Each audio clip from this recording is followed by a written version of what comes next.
Bioethics is the study of the moral issues arising from medicine, biology, and the life sciences.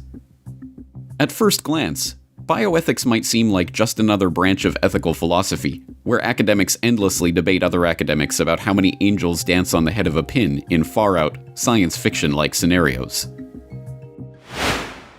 Imagine what's going to happen when we have a memory pill. First of all, you don't have to raise your hand, but let's be honest, who here's going to take it? I've read of a sport, it's a variant of polo, that is, I think, played in Afghanistan, if I'm not mistaken, where the people ride on horses. Is it horses or camels? I don't know which. And they use a, what is it? It's a dead goat or something to whack the polo ball or whatever it is. So it's not that the goat is experiencing pain, it's dead already. And yet there is something grim about that practice, wouldn't you agree? What if I told you that a pill could change your judgment of what is right and what is wrong? Or what if I told you that your sense of justice could depend on what you had for breakfast this morning? You're probably thinking by now, this sounds like science fiction, right? But the bioethicists cannot be dismissed so lightly. Their ideas are being used by governments to assert control over people's bodies and to enforce that control in increasingly nightmarish ways. Lithium is a medication that in prescription doses treats mood disorders in people with bipolar disorder or manic depressive illness. And what these researchers found in Japan is that lithium is present in trace amounts in the normal water supply in some communities. And in those communities, they have a lower suicide rate. And so they're really investigating whether trace amounts of lithium can just change the mood in a community enough to really, in a positive way, without having the bad effects of lithium, to really affect the mood and decrease the suicide rate. Very interesting concept. You're raising tuitions at the University of California as rapidly as they can. And so the access that used to be available to the middle class or whatever is just rapidly going away. That's a trade-off society is making because of very, very high medical costs and a lack of willingness to say, is spending $1 million on that last 3 months of life for that patient, would it be better not to lay off those 10 teachers and to make that trade-off in medical costs? But that's called the death panel, and you're not supposed to have that discussion. Even a short time ago, talk about medicating the public through the water supply or enacting death panels for the elderly still seemed outlandish. But now that the world is being plunged into hysteria over the threat of pandemics and overburdened healthcare systems, these previously unspeakable topics are increasingly becoming part of the public debate. What many do not know, however, is that the seemingly benign academic study of bioethics has its roots in the dark history of eugenics. With that knowledge, the dangers inherent in entrusting some of the most important discussions about the life, death, and health of humanity in the hands of a select few become even more apparent. This is a study of bioethics and the new eugenics. You are tuned into the Corbett Report.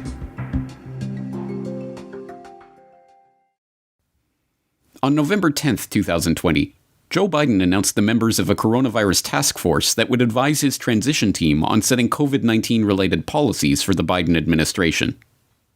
That task force included Dr. Ezekiel Emanuel, a bioethicist and senior fellow at the Center for American Progress. So that's why today I've named a COVID-19 Transition Advisory Board, comprised of distinguished public health experts, to help our transition team translate the Biden-Harris COVID-19 plan into action, a blueprint that we can put in place as soon as Kamala and I are sworn in to office on January 20th, 2021. We've learned that a doctor from our area is on the president-elect's task force. Eyewitness News reporter Howard Monroe picks up the story. I know that he's a very bright, capable guy, and I think that's a great choice to represent doctors in general in addressing this epidemic. Philadelphia Health Commissioner Dr. Thomas Farley, this morning on Eyewitness News, he praised President-elect Joe Biden's transition team for picking Dr. Ezekiel Emanuel to join his coronavirus task force. He is the chair of the Department of Medical Ethics and Health Policy at the University of Pennsylvania. That announcement meant very little to the general public, who likely only know Emanuel as a talking head on TV panel discussions, or as the brother of former Obama Chief of Staff and ex-mayor of Chicago, Rahm Emanuel. But for those who have followed Ezekiel Emanuel's career as a bioethicist and his history of advocating controversial reforms of the American healthcare system, his appointment was an ominous sign of things to come. He has argued that the Hippocratic Oath is obsolete, and that it leads to doctors believing that they should do everything they can for their patients, rather than letting them die to focus on higher priorities. He has argued that people should choose to die at the age of 75 to spare society the burden of looking after them in old age. As a health policy advisor to the Obama administration, he helped craft the Affordable Care Act, which fellow Obamacare architect Jonathan Gruber admitted was only passed thanks to the stupidity of the American public. Okay, just like the lack of transparency is a huge political advantage. And basically, call it the stupidity of the American voter or whatever. But basically, that was really, really critical to getting the thing to pass. During the course of the deliberations over Obamacare, the issue of death panels arose. Although the term death panel was immediately lampooned by government apologists in the media, the essence of the argument was one that Emanuel has long advocated: appointing a body or council to ration healthcare, effectively condemning those deemed unworthy of medical attention to death. When I first heard about you, it was in the context of an article you wrote right around the time that the Affordable Care Act was under consideration. And the article was entitled Principles for the Allocation of Scarce Medical Interventions. I don't know how many of you remember, there was a lot of talk at the time about this new Obamacare was going to create death panels. And he wrote an article which I thought should have been required reading for the entire country about how rationing medical care, you think that that's going to start with the Affordable Care Act? Medical care is rationed all the time, and it must be rationed. Explain that. So there are two kinds of rationing, you might say. One is absolute scarcity leading to rationing, and that's when we simply don't have enough of something and you have to choose between people. We do that with organs for transplantation. We don't have enough. Some people will get it, other people won't, and tragically, people will die. Similarly, if we ever have a flu pandemic, not if, but when we have a flu pandemic, we're not going to have enough vaccine, we're not going to have enough respirators, we're not going to have enough hospital beds. We're just going to have to choose between people. When the debate is framed as an impersonal imposition of economic restraint over the deployment of scarce resources, it is easy to forget the real nature of the idea that Emanuel is advocating. Excluded from these softball interviews is the implicit question of who gets to decide who is worthy of medical attention. Emanuel's various proposals over the years, and those of his fellow bioethicists, have usually supposed that some government-appointed but somehow independent board of bioethicists, economists, and other technocrats should be entrusted with these life-and-death decisions. If this idea seems familiar, it's because it has a long and dark history that harkens back to the eugenicists who argued that only the fittest should be allowed to breed, and anyone deemed unfit by the government-appointed boards presided over by the eugenicists should be sterilized or, in extreme cases, put to death. But there are an extraordinary number of people whom I want to kill. Not in any unkind or personal spirit, but it must be evident to all of you, you must all know half a dozen people at least, who are no use in this world, who are more trouble than they are worth.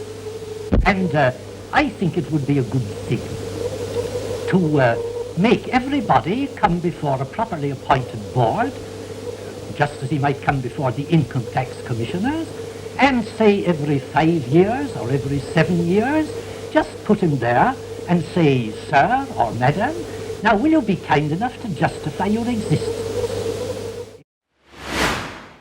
This is the exact same talk of life unworthy of life that was employed in Nazi Germany as justification for their Action T4 program, which resulted in over 70,000 children, senior citizens, and psychiatric patients being murdered by the Nazi regime.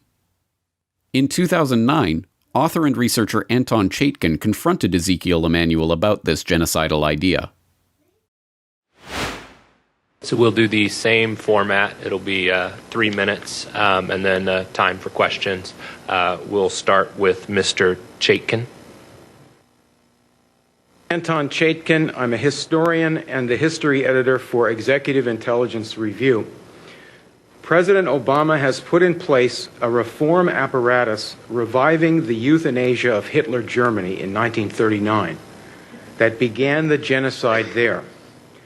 The apparatus here is to deny medical care to elderly, chronically ill, and poor people, and thus save, as the president says, $2 to $3 trillion by taking lives considered not worthy to be lived, as the Nazi doctors said.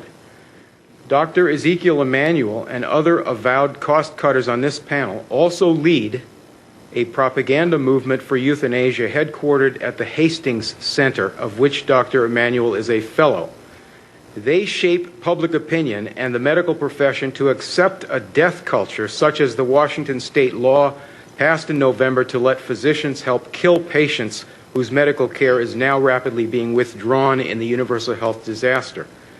Dr. Emanuel's movement for bioethics and euthanasia and this council's purpose directly continue the eugenics movement that organized Hitler's killing of patients and then other costly and supposedly unworthy people. Dr. Emanuel wrote last October 12th that a crisis, war, and financial collapse would get the frightened public to accept the program. Hitler told Dr. Brandt in 1935 that the euthanasia program would have to wait until the war began to get the public to go along. Dr. Emanuel wrote last year that the Hippocratic Oath should be junked. Doctors should no longer just serve the needs of the patient. Hoche and Binding, the German eugenicists, exactly said the same thing to start the killing. You on the council are drawing up the procedures list to be used to deny care, which will kill millions if it goes ahead in the present world crash. You think, perhaps, the backing of powerful men, financiers, will shield you from accountability, but you are now in the spotlight. Disband this council and reverse the whole course of this Nazi revival now. It should come as no surprise, then, that Emanuel emerged last year as the lead author of a New England Journal of Medicine article advocating for rationing COVID-19 care that was later adopted by the Canadian Medical Association. The paper, Fair Allocation of Scarce Medical Resources in the Time of COVID-19, was written by Emanuel and a team of prominent bioethicists and discusses the need to ration medical equipment and interventions during a pandemic emergency. Their recommendations include removing treatment from patients who are elderly and or less likely to survive, as these people divert scarce medical resources from younger patients or from those with more promising prognoses. Although the authors refrain from using the term, the necessity of setting up a death panel to determine who should or should not receive treatment is implicit in the proposal itself. In normal times, this would have been just another scholarly discussion of a theoretical situation. But these are not normal times. As Canadian researcher and medical writer Rosemary Frade documented at the time, the declared COVID crisis meant the paper quickly went from abstract proposal to concrete reality.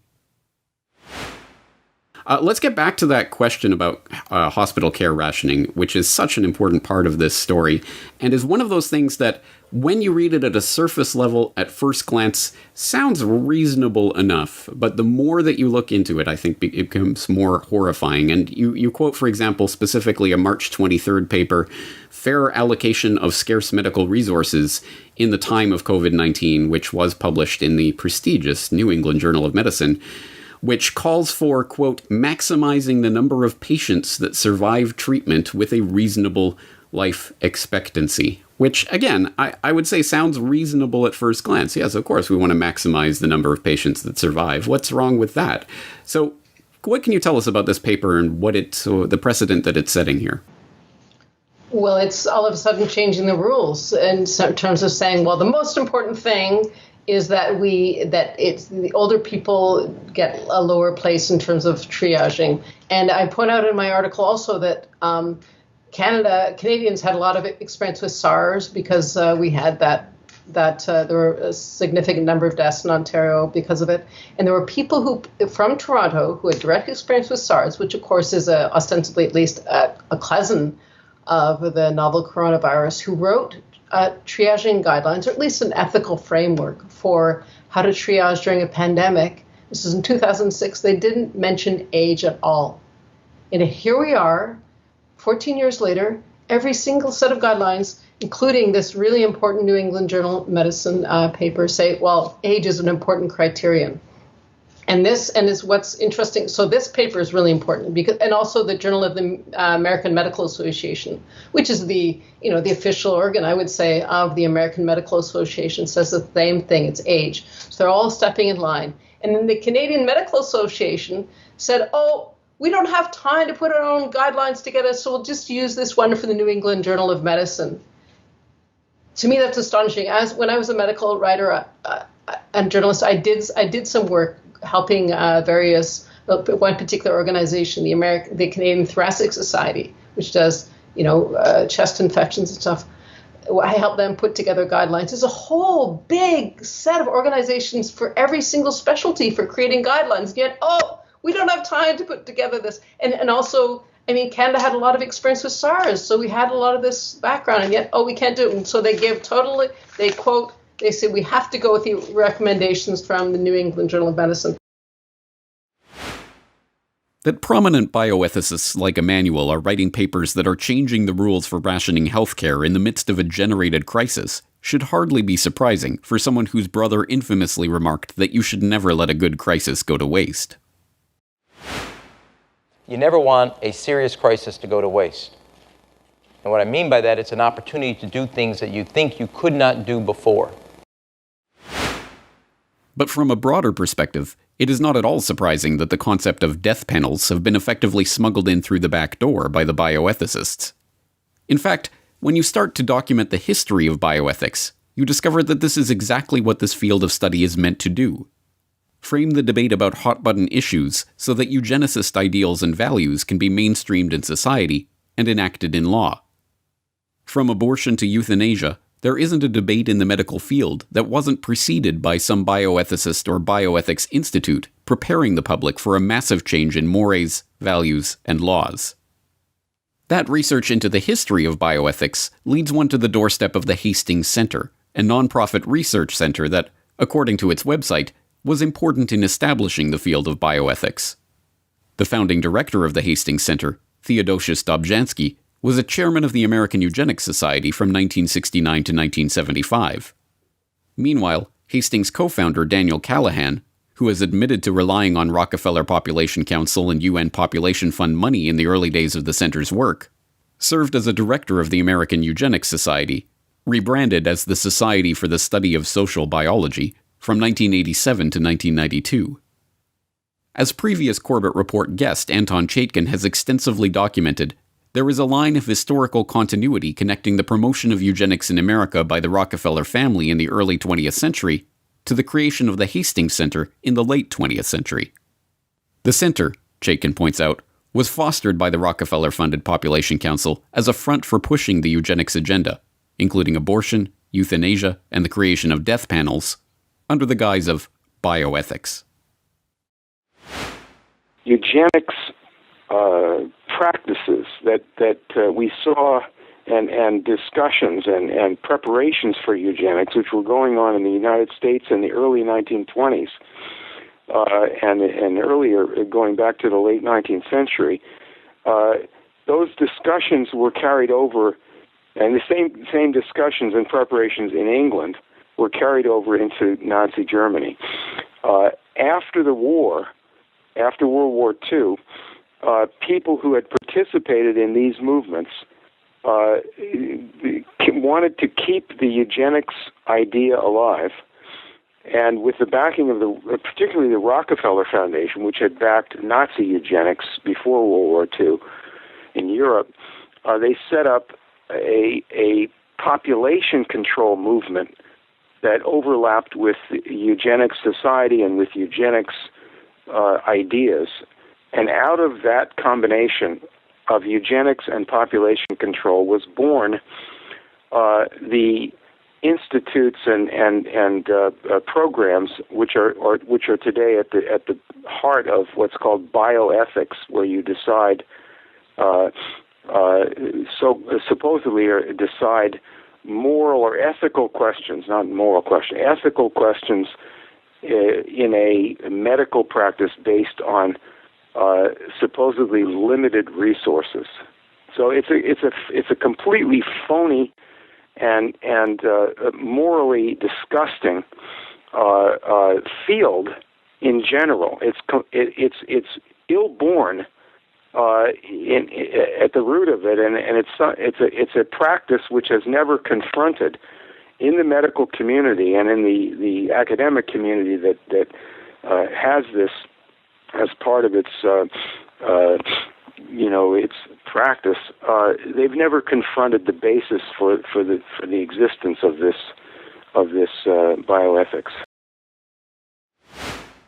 The history of bioethics connects the Rockefeller funding behind the first wave of American eugenics, the Rockefeller funding behind the Kaiser Wilhelm Institutes and the Nazi-era German eugenics program, and the Rockefeller funding behind the Population Council, the Hastings Center, and other centers for post-war crypto-eugenics research. As a result, it is perhaps not surprising to find that many of the most well-known and most controversial bioethicists working today are associated with the Hastings Center. Take Ezekiel Emanuel himself. In addition to being a senior fellow at the John Podesta-founded Center for American Progress, which was accused in a 2013 expose from The Nation of maintaining a revolving door with the Obama administration and running a pay-for-play operation for various industry lobbyists, Emanuel is also a Hastings Center fellow.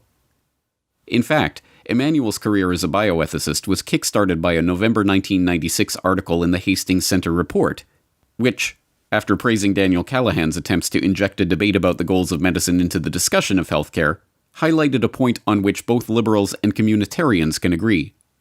Services provided to individuals who are irreversibly prevented from being or becoming participating citizens are not basic and should not be guaranteed.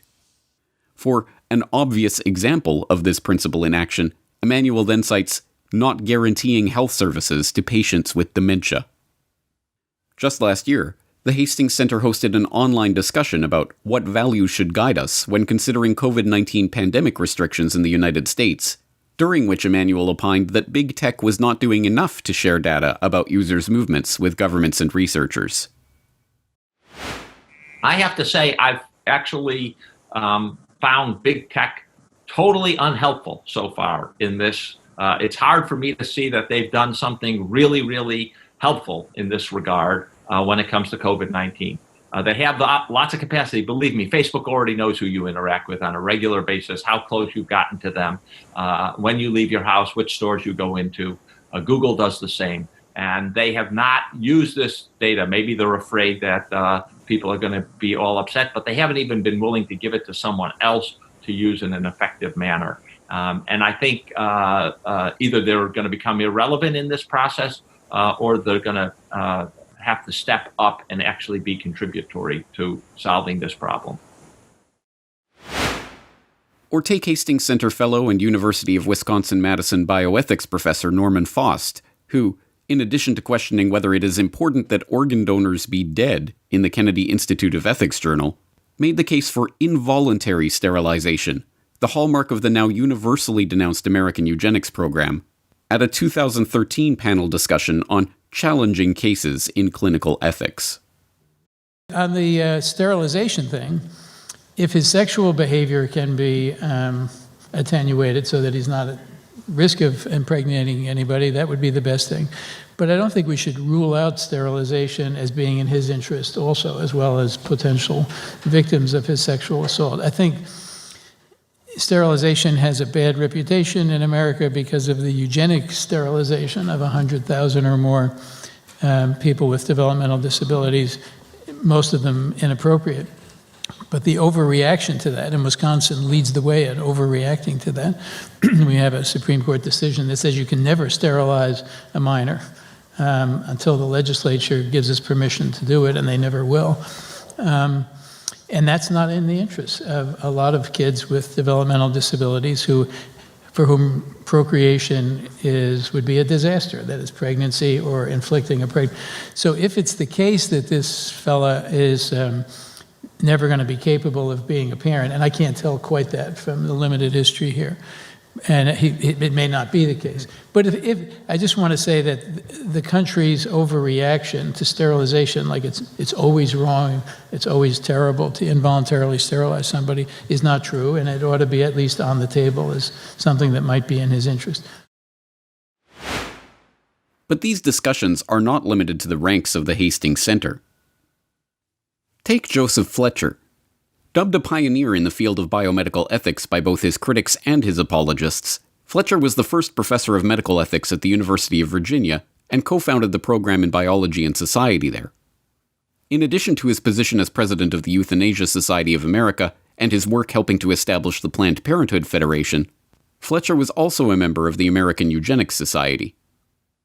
In a 1968 article in defense of killing babies with Down syndrome or other kinds of idiots, Fletcher wrote, "The sanctity, what makes it precious, is not in life itself, intrinsically. It is only extrinsic and bonum per accident, ex casu, according to the situation. Compared to some things, the taking of life is a small evil, and compared to some things, the loss of life is a small evil. Death is not always an enemy. It can sometimes be a friend and servant." Or take Peter Singer. If there is any bioethicist in the world today whose name is known to the general public, it is Peter Singer, famed for his animal liberation advocacy. Less well known to the public, however, are his arguments in favor of infanticide, including the notion that there is no relevant difference between abortion and the killing of severely disabled infants, positions which have driven his critics to call him Son of Fletcher. Although Singer is extremely careful to frame his argument for infanticide using the least controversial positions when speaking to the public. So we said, look, the difficult decision is whether you want this infant to live or not. That should be a decision for the parents and doctors to make on the basis of the fullest possible information about what the condition is. But once you've made that decision, it should be permissible to make sure that baby dies swiftly and humanely, if that's your decision. If your decision is that it's better that the child should not live, it should be possible to ensure that the child dies swiftly and humanely. And so that's what we proposed. Now, that's been picked up by a variety of opponents, both pro-life movement people and people in the militant disability movement, which incidentally didn't really exist at the time we first wrote about this issue. And they've taken us as the stalking horse, the bogeyman, if you like, because we're up out front in saying that we think this is how we should treat these infants.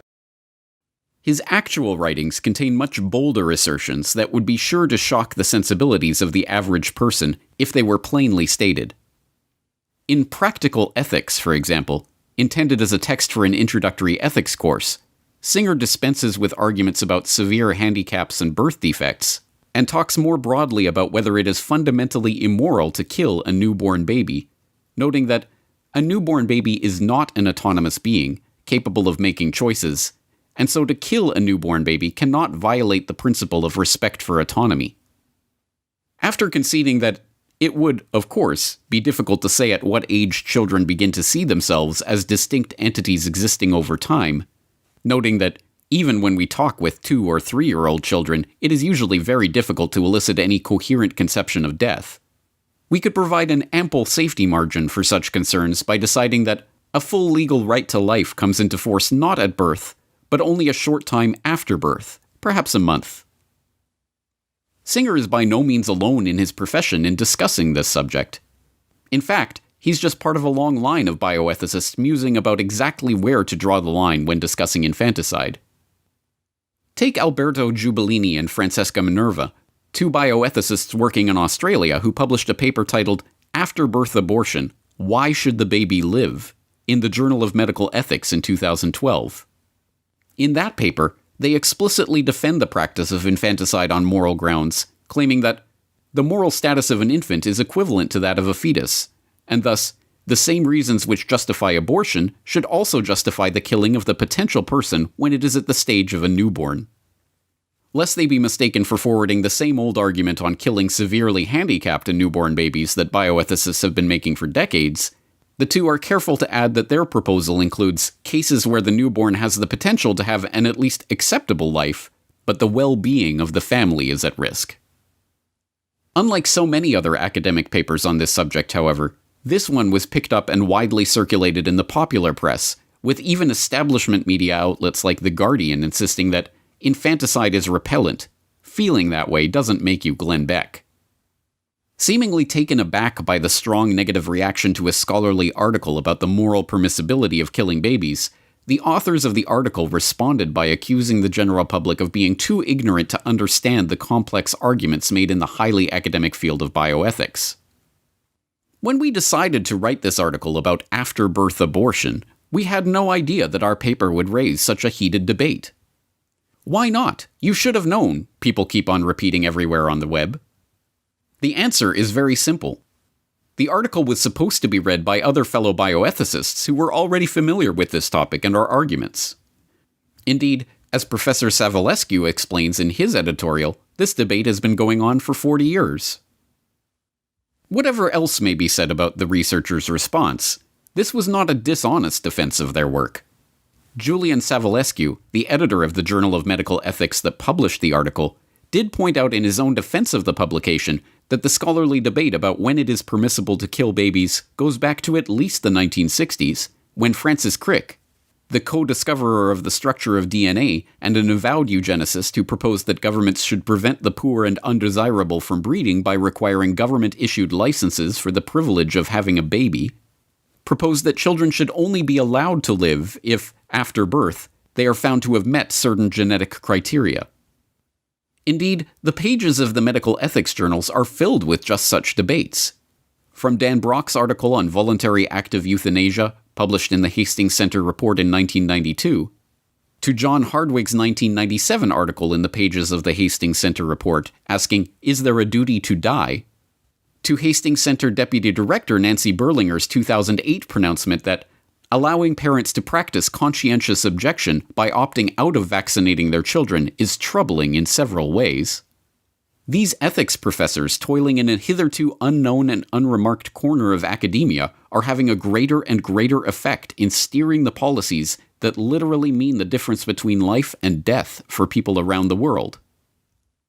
In his prescient 1988 article on The Return of Eugenics, Richard J. Neuhaus observed, "Thousands of medical ethicists and bioethicists, as they are called, professionally guide the unthinkable on its passage through the debatable, on its way to becoming the justifiable, until it is finally established as the unexceptionable.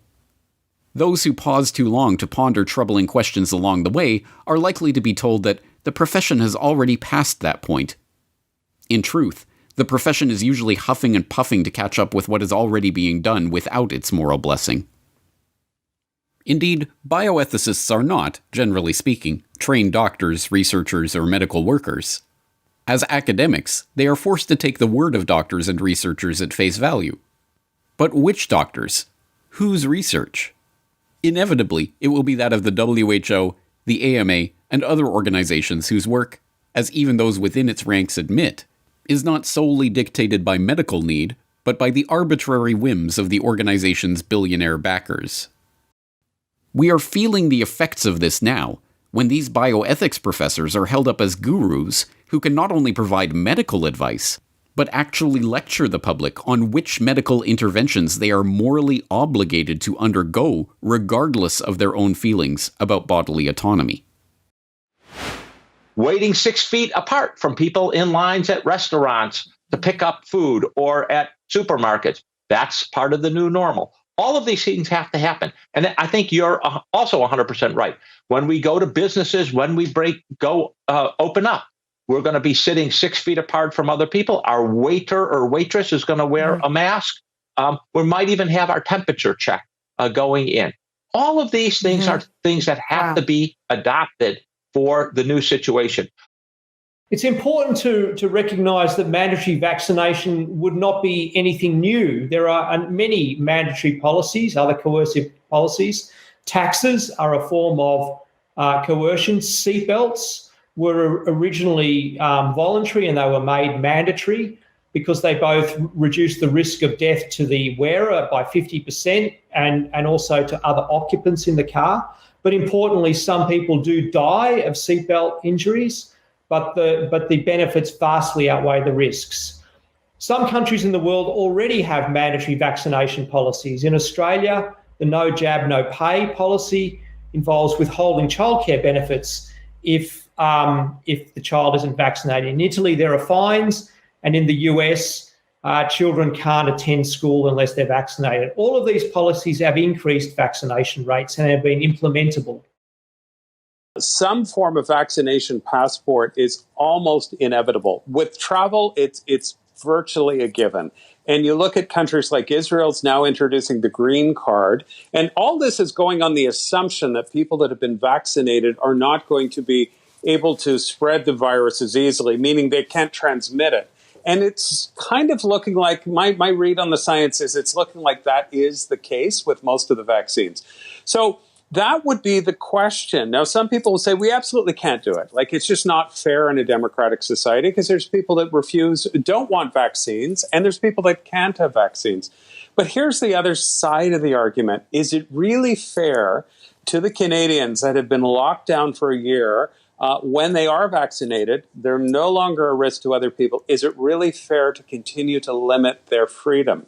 So you've kind of got those two sides of it colliding. From its inception, the field of bioethics has taken its moral cue from the card-carrying eugenicists who founded its core institutions. For these academicians of the eugenics philosophy, the key moral questions raised by modern medical advances are always utilitarian in nature. What is the value that forced vaccination or compulsory sterilization brings to a community? Will putting lithium in the water supply lead to a happier society?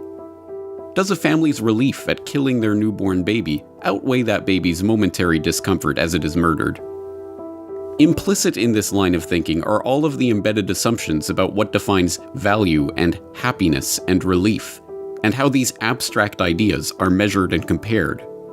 The fundamental utilitarian assumption that the individual's worth can or should be measured against some arbitrarily defined collective good, meanwhile, is rarely, if ever, considered. The average person, however, largely unaware that these types of questions are even being asked, let alone answered, by bioethics professors in obscure academic journals, may literally perish for their lack of knowledge about these discussions. All things being equal, these types of ideas would likely be treated as they always have been, as a meaningless parlor game played by ivory tower academics with no power to enforce their crazy ideas. All things, however, are not equal. Perhaps taking a page from the notebook of his brother, Ram, about the utility of crisis in effecting societal change, Ezekiel Emanuel declared in 2011 that we will get healthcare reform only when there is a war, a depression, or some other major civil unrest. He didn't add pandemic to that list of excuses, but he didn't have to. As the events of the past year have borne out, the public are more than willing to consider the previously unthinkable now that they have been told that there is a crisis taking place. Forced vaccination, immunity passports, the erection of a biosecurity state. For the first time, the eugenics-infused philosophers of bioethics are on the verge of gaining real power, and the public is still largely unaware of the discussions that these academics have been engaged in for decades. At the very least, Bill Gates can relax now. We can finally have the discussion on death panels.